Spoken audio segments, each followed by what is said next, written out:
Hello everybody and welcome to my movie review for In a Violent Nature. Please sit back, relax, and enjoy as I give a description / summary, a review, and a rating of this movie. This film follows the killer of the story, Johnny, as he hunts down a group of teens for stealing a locket from his grave.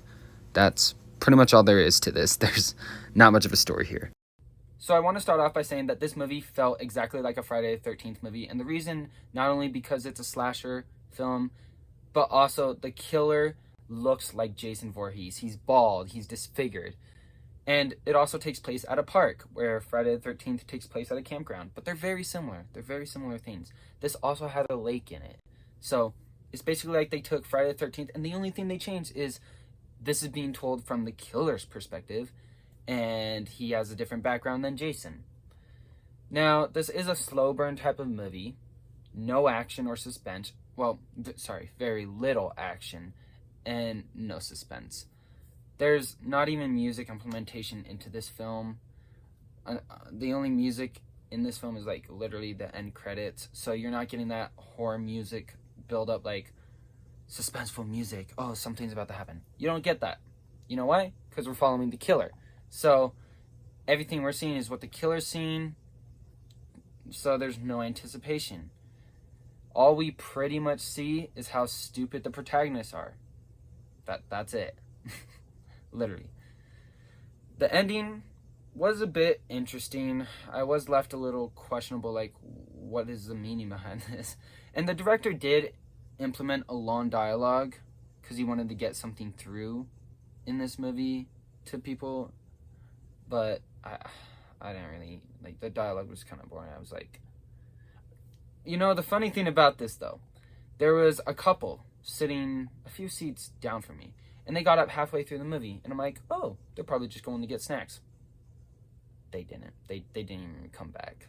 And the ratings for this movie, for audience, it was like 1.9 out of 5 stars. I was like, dang, this movie's bad. But critics gave it high. You'll see this at the end when I show the ratings.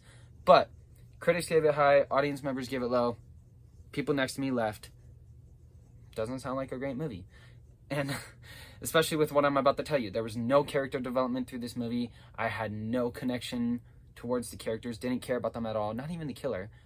The only thing pushing this movie through is that the killer wanted revenge for what happened to him and wants his locket back. Ooh.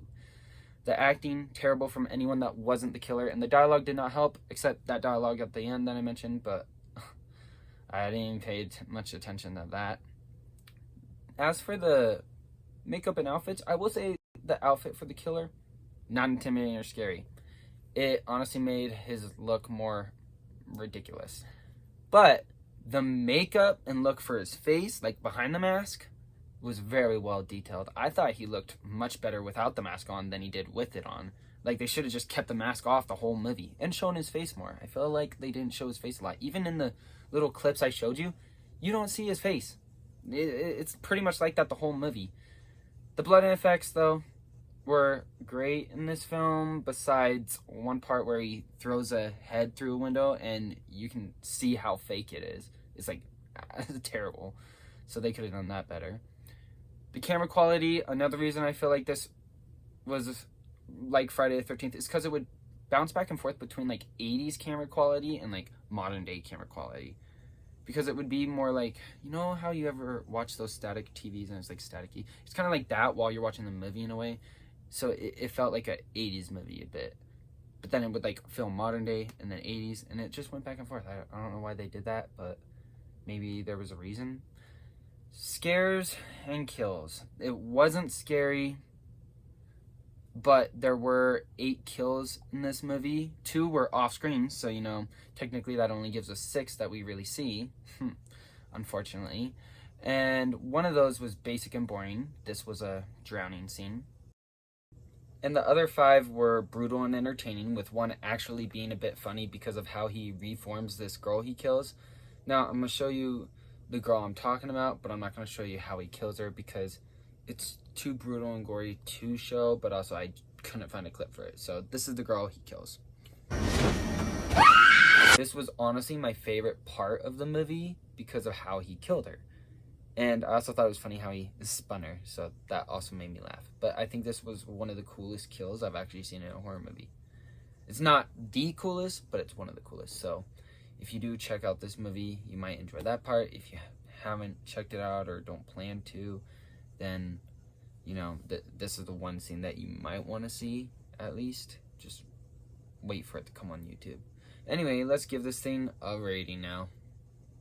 So overall, I give this movie 5 out of 10 stars. I think of it more as an entertaining comedy because it was so funny seeing how bad the acting and characters were, as well as how easy it was for the killer to massacre his victims. There's no suspense or thrill in this movie at all, not even any music to make it better. You're basically just tagging along with the killer, knowing where he is at every moment, which in a way was pretty fun because you also see how it is from the killer perspective, but it's also not that entertaining. I will say the best part of this movie was the kills.